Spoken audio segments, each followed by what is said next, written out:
Prospects, the unimpeded view over a distance for surveillance and planning.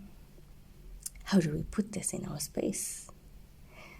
Zero budgets, we can consider seating and orientation and positioning of windows.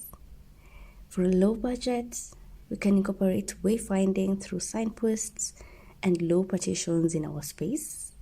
For a medium budget, we can have low back seating, tired communal seating.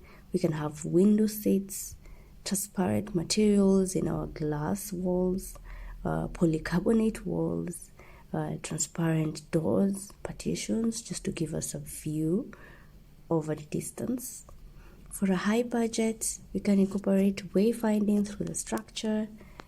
We can ensure that we create or we select the best site for building that is in nature, and also create balconies that bring in a sense of space, mezzanine floors, elevated platforms in our interior and exteriors, just to mention a few.